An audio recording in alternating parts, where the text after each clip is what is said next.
ગુજરાતમાં દારૂબંધીના કાયદાને કડક બનાવવાના સરકારના પ્રયાસના ખુદ સરકારી બાબુઓ જ ધજાગરા ઉડાવતા નજરે પડ્યા. સુરતના અડાજણ વિસ્તારમાં મામલતદાર સહિતના લોકો દારૂની મહેફિલ માણતા રંગે હાથ ઝડપાયા છે. મળતી માહિતી પ્રમાણે સુરતના અડાજણ પોલીસ સ્ટેશનની હદ વિસ્તારના આમ્રપાલી રો હાઉસમાં ચાલી રહેલી દારૂની મોટી મહેફિલમાં બાતમીના આધારે પોલીસે રેડ કરી, જેમાં મોટા માથાઓ અને સરકારી અધિકારીઓ તથા વિનોદ મૈસુરિયા નામના સિટી મામલતદાર સહિત 10 થી 12 લોકો ઝડપાઈ ગયા. પોલીસ સૂત્રો અનુસાર આ તમામની ધરપકડ કરી લેવામાં આવી છે, જેમાં મકાન માલિકનું નામ વિપુલ સિંહ ઉમરીગર છે. આ લોકો સમાજની મીટિંગના નામે દારૂની મહેફિલ માણતા હતા, જેમાં સમાજના પ્રમુખ સહિતની ધરપકડ કરવામાં આવી છે.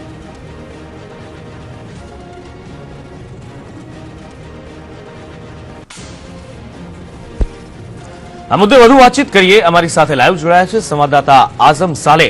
આઝમ, જે પ્રમાણે દારૂની મહેફિલ માણવામાં આવી રહી છે, બીજી તરફ દારૂના કાયદા છે તેને વધારે કડક કરવાના દાવા થઈ રહ્યા છે, ત્યારે આ સરકારી બાબુઓ જ તેના ધજાગરા ઉડાવી રહ્યા છે. આ તો બે કેવી અલગ અલગ તસવીર ગુજરાતની.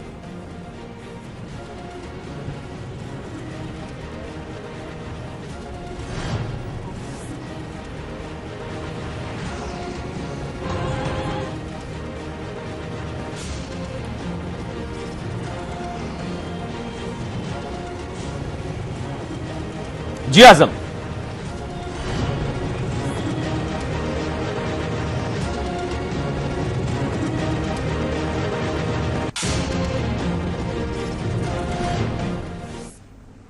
લાગે છે આઝમ સાથે સંપર્ક કપાઈ ગયો છે. આઝમ સાથે અમે સંપર્ક સાધવાના પ્રયત્નો કરી રહ્યા છીએ, પણ શું છે સમગ્ર મામલો?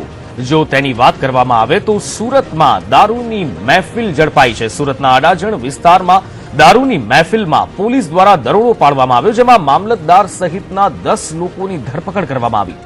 ઝડપાયેલા આરોપીઓની જો વિગતવાર વાત કરવામાં આવે તો રીતેશ પ્રવીણચંદ્ર ઉમરીગર, જે આમ્રપાલી રો હાઉસમાં જ રહે છે, મહેશ રતિલાલ મૈસુરિયા, જે સુરતના ભટાર વિશાલ સોસાયટીમાં રહે છે, જતીન નરેશ, કે જે સુરતના વેડ રોડ પર આવેલ વિહાર સોસાયટીમાં રહે છે.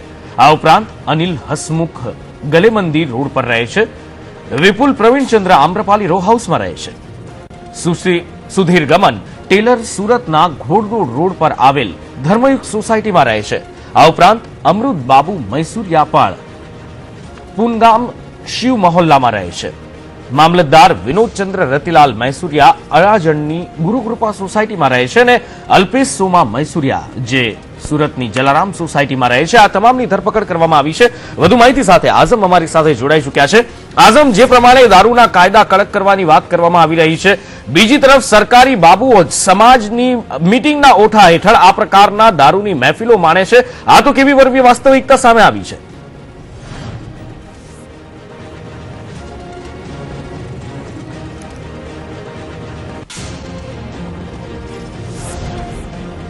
હજી ખરેખર જોવા જાય તો સુરતની અડાજણ પોલીસને બાતમી મળી હતી કે આમ્રપાલી રો હાઉસ વિભાગ 2 માં દારૂની મહેફિલ માણીના છે લોકો. ત્યારબાદ આ સમગ્ર મામલે પોલીસે રેડ કરી હતી. આપણે હાલ સુરતના અડાજણ પોલીસ સ્ટેશનની બહાર ઉભા છે, જ્યાં હાલ આ તમામ આરોપીઓને રાખવામાં આવ્યા છે. બીજી તરફ જોવા જાય તો અડાજણ પોલીસ આ તમામ આરોપીઓને છાવરવાનો પ્રયાસ કરી રહી છે.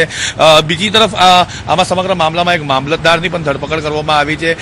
વિનોદ મૈસુરિયા નામના જે મામલતદાર છે તે અડાજણના જ મામલતદાર છે. ઉપરાંત એમની સાથે અન્ય 8 એટલે કુલ 9 લોકોની હાલ આ રેડ દરમિયાન અટકાયત કરવામાં આવી હતી. તમામને મોડી રાત્રે સિવિલ હોસ્પિટલ ખાતે પણ લઈ જવામાં આવ્યા હતા. ત્યાં તમામના તબીબી પરીક્ષણ કરવામાં આવ્યા છે. ઉપરાંત હાલ તમામને લોકઅપમાં રાખવામાં આવી રહ્યા છે અને થોડા સમયમાં તમામને કોર્ટમાં પણ રજૂ કરવામાં આવશે. ખરેખર જોવા જાય તો સમાજમાં લોકોને ઉદાહરણ પૂરું પાડતા હોય છે, જે મામલતદાર હોય છે તે લોકોને ઉદાહરણ પાડતા હોય છે, પરંતુ આ ઘટનામાં જોવા જાય તો ઉદાહરણમાં બીજું જ કંઈ સામે આવી રહ્યું છે અને પોતે જ દારૂની મહેફિલ માણતા ઝડપાઈ ગયા છે. જી આઝમ, આ સમગ્ર માહિતી બદલ આપનો આભાર.